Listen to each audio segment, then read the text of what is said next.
Shadyside, Ohio, devastated by a flash flood. Death, injuries, many missing. A time of terror. I almost drowned. That's when I grabbed onto the piece of wood. Then the current was taking me under the bridge, and it was taking me over. This is NBC Nightly News with Tom Brokaw. Tonight, sitting in for Tom, Faith Daniels, reporting from NBC News headquarters in New York. Good evening. Shadyside, Ohio was just a tiny town along the Ohio River. Population 4,000. But then last night, the rains came. 5 inches in less than 4 hours. And the town was swept away.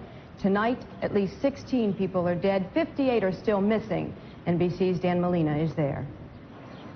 The water smashed into this valley, tearing houses apart, wiping foundations clean, flinging cars as if they were toys.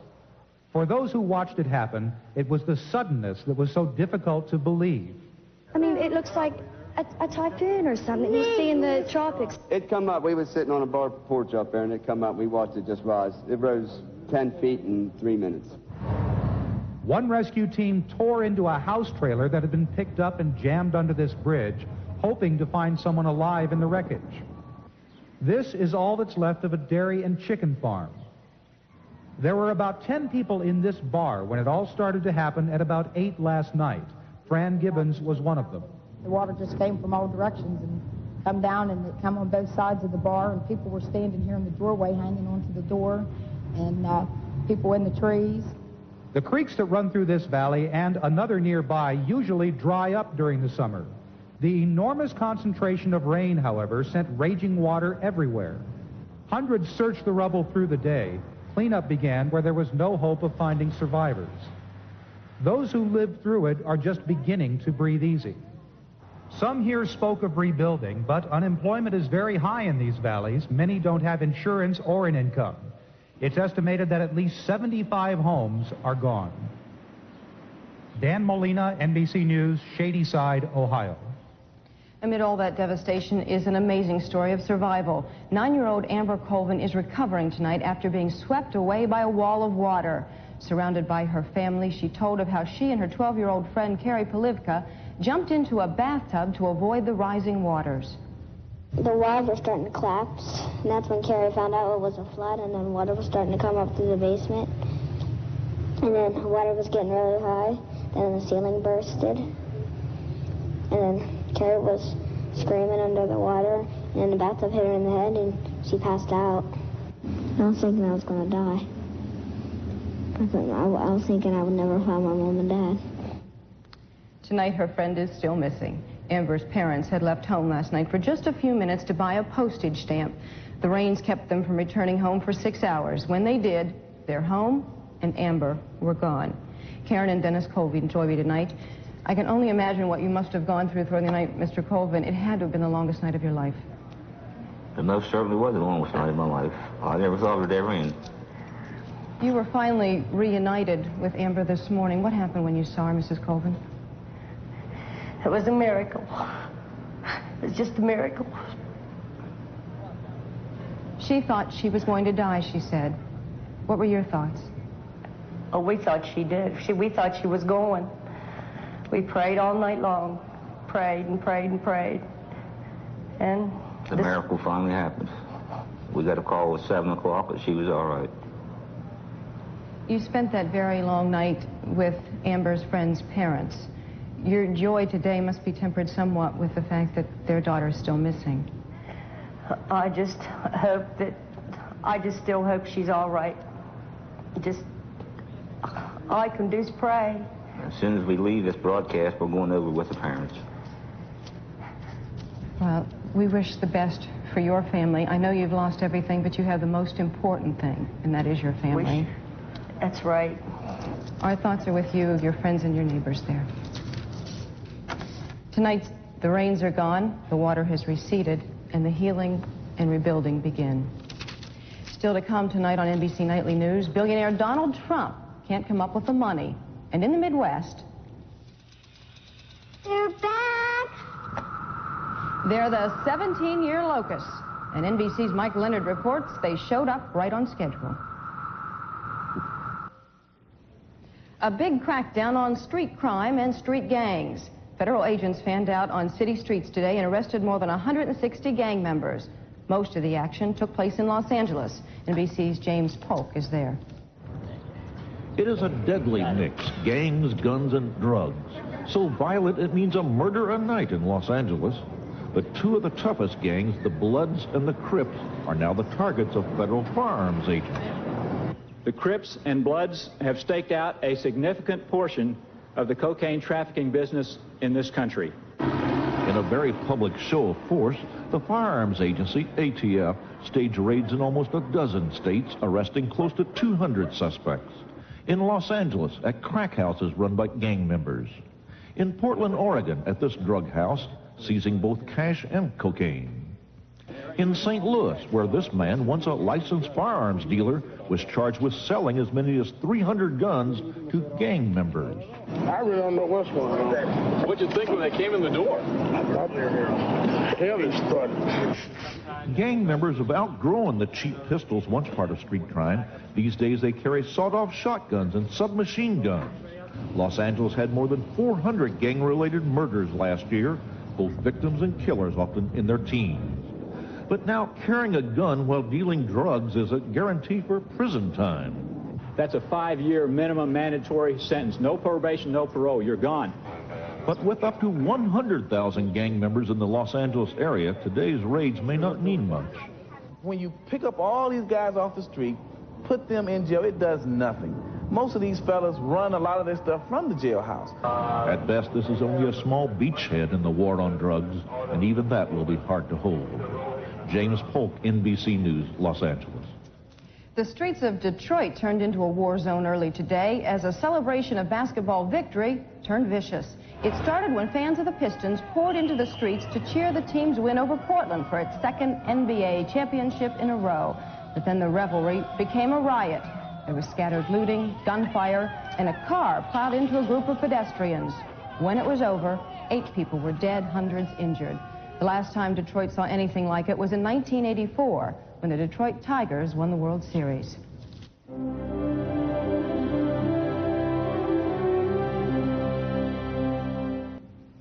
There's good news about inflation tonight. It remains under control. Inflation at the retail level was just 0.2%. So far this year, it's running at 5.8%, still higher than last year's rate. There's improvement tonight in the nation's trade deficit. It was down a sharp 17% for the month of April, led by big declines in imports of cars and oil. The deficit was just under $7 billion, the second lowest level in 6 years. One day after Donald Trump's 44th birthday, no one in his organization was celebrating today. The Donald defaulted on payments of almost $20 million due on some of the bonds used to finance one of his hotel casinos. NBC's Stan Bernard. Ladies and gentlemen, Mr. Donald J. Trump! All that is glitzy is certainly not gold. And the Donald admitted today he's seriously short of cash and can't come to terms with his bankers on how to get more. While defaulting on the Trump Castle, he is paying his debt on the more profitable Trump Plaza and has a little more time to pay what is due on his newest glitter dome, the Taj Mahal. Only last week, the Trump Organization was saying, hey, no problem. Business is fabulous. I believe that we're going to produce an avalanche of cash. Trump's default on the debt on the castle appears to feed the castle bondholders' lawsuit, which claims Trump hurt the castle to help the Taj. I think he stacked the deck in favor of the Taj. There were reports earlier this week that his big New York banks had agreed to a new loan and a repayment schedule. But some New Jersey banks, who are also creditors, didn't go along. One analyst said when you have more than 30 lenders, coming to an agreement is like getting 30 women to agree on fashion. Analysts also raised the possibility that Trump could be posturing with today's default to push holdout banks into line. There is no question that his creditors have lost considerable confidence in Trump, and they seem to be pushing him into selling some of his other assets. Can he sell the Trump shuttle for what he paid for it? Will he sell what he called his trophy, the Plaza Hotel in Manhattan, or the estimated $200 million worth of land in Manhattan, which he was trying to develop? The perils of the Donald are fraught with future debt payments in a dropping real estate market. Tune in next week to see if the Donald avoids the banker's buzzsaw. He only got nicked today. Stan Bernard, NBC News, New York.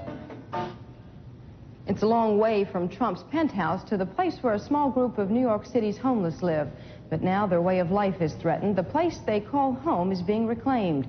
NBC's Brad Willis reports. Far below the high-rises, beneath those who stroll in Riverside Park, down under the highway, that's where you'll find them, the tunnel people. Joe and John were the first to wander here 15 years ago. Joe's girlfriend Kathy and dozens more followed. And with the passage of time, this abandoned rail tunnel became home. No. There is embarrassment and shame, so they choose not to show their faces. But they do allow glimpses of their souls. I just get tired of being alone. I cry sometimes. Believe me, I do cry. With no electricity or running water, John has set up house inside a cinder block chamber. He reads books by lamplight, prepares meals, cares for a dog and 15 stray cats. Among his only friends, a menagerie of stuffed animals. Animals are better than people. You can trust them. They're always there when you need them. It has taken them years to build a way of life down here, but now they stand to lose everything they own. Amtrak is laying this new rail line straight through the heart of the tunnel people's home. We could not sit by and permit people to live in a railroad tunnel. It's not safe. But it's the safest place that Kathy and Joe have ever found. In their little room, Joe cares for Kathy. Her troubles began with epileptic seizures. Her life went downhill, then underground. Of course I get scared. Of course. Where am I going to go? I don't know if I'm going to go back to the street. I don't want to go back to the street. 5 years from now, where's John going to be? I don't know. The only thing I can tell you, I'm going to die down here. That's the only thing I can tell you. They crawled beneath the earth for shelter. But now it seems even that wasn't deep enough. Brad Willis, NBC News, New York. We reported here last night that the lower house of the Louisiana legislature was about to pass the toughest anti-abortion law in the nation. It bars abortion in all cases except to save the life of the mother, and it calls for stiff prison terms. Well, that bill was approved and sent on to the state Senate, where passage is also expected. But Louisiana's governor says he'll veto it. This word from the White House tonight: President Bush will veto a bill that would guarantee workers unpaid emergency leave to take care of family members or themselves. White House officials say the president isn't against family leave, but thinks it should be negotiated by companies and their workers.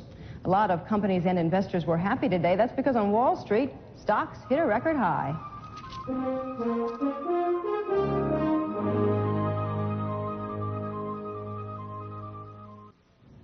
Nelson Mandela carried his moral crusade against apartheid to the Vatican today. Pope John Paul blessed Mandela's efforts, but the pontiff did not respond to Mandela's request to support continued sanctions against South Africa.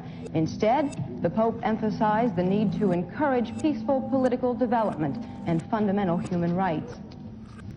The Soviet Union's 2-month-old economic blockade of Lithuania is easing. The Kremlin has agreed to resume some natural gas to the tiny Baltic Republic beginning tomorrow. The Soviet leadership says it's ready for negotiations on Lithuania's bid for independence.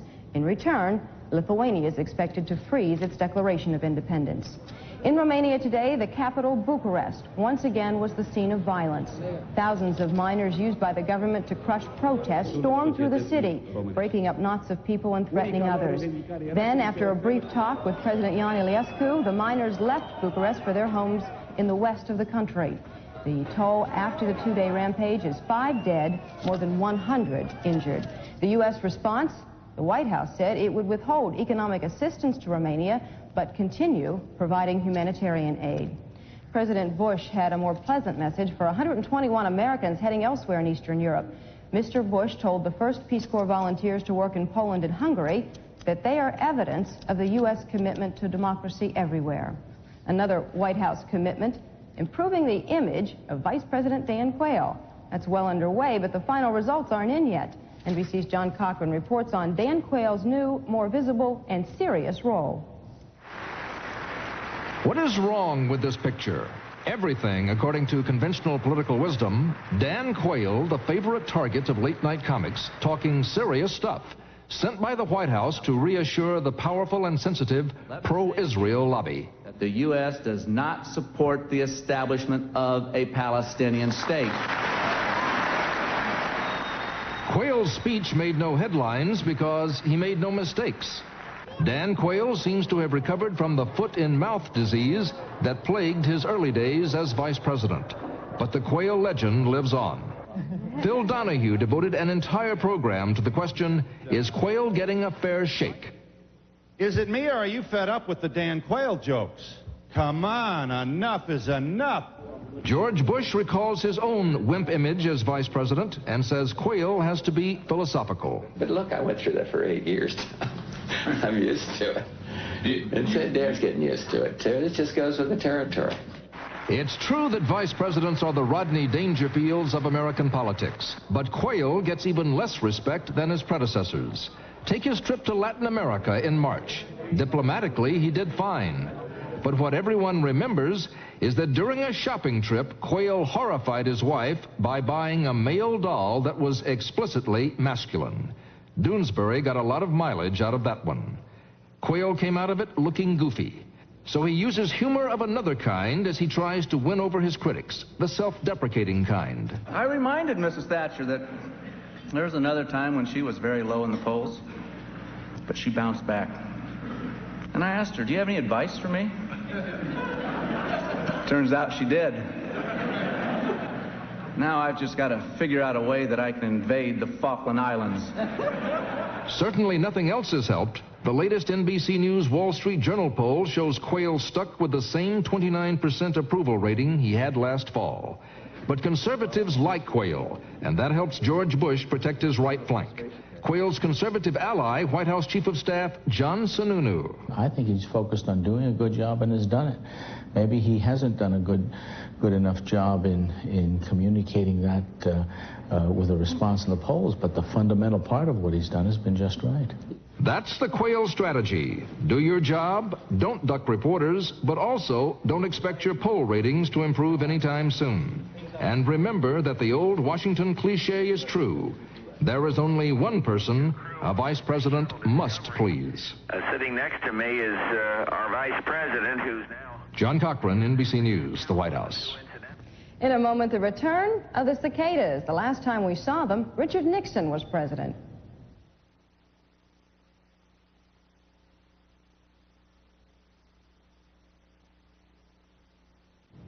And finally tonight, here they come, the cicadas. The last time the 17-year locust showed up in Illinois was 17 years ago. Well, they're back. And that's good news for NBC's Mike Leonard, who's been waiting an awfully long time to report this story. Look up. Look down. Look at my thumb. No? You're not in the mood for jokes? They're disgusting. They're terrible. They're all over the place. And they land on you and you're going like this. And they're just bad news. Northern Illinois welcomes back the 17-year cicada.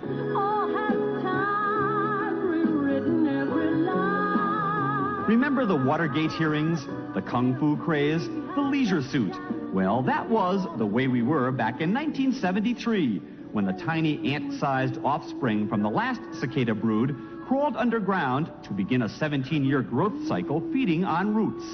Now, right on schedule, they're back. 10,000 per acre in the wooded suburbs, crawling out of their tunnels, cracking through their shells, drying off their wings, then flying off to the treetops for their month in the sun to mate and die. They're little machines programmed to do the things they do. I don't think they do very much learning of any kind. They're pretty stupid. And pretty loud. Like the symphony tuning up. Remember War of the Worlds when the saucers were lingering overhead? Better overhead than underfoot, on the house, up the leg, or down the shirt. It's a feast for the eyes, and the dogs, and the birds, and, oh, we all know that sign in the grocery store is a joke. However, the first day we had it up, 17 people actually asked for them. And if you want to eat some, you shouldn't eat them in the shell. People have been doing that. That's silly. Wait till they come out of the shell and they're white and soft. That's when they're edible. Isn't that incredible? It sure is regrettable for the boys who'd like to. For my girls. That might have provoked a scream back in 1973, but then Billie Jean King beat Bobby Riggs in tennis. Helen Reddy sang. I am woman. And now look. A new generation of cicadas meets a new generation of women. What will the year 2007 bring? All I can say is, hold on, men. Mike Leonard, NBC News, Chicago. That's it for us on the NBC Nightly News for this Friday night. I'm Faith Daniels. Gary Gutley will be here tomorrow night. Tom Brokaw back on Monday. I'll see you bright and early Monday morning on NBC News at sunrise. Till then, thanks for joining us. Good night.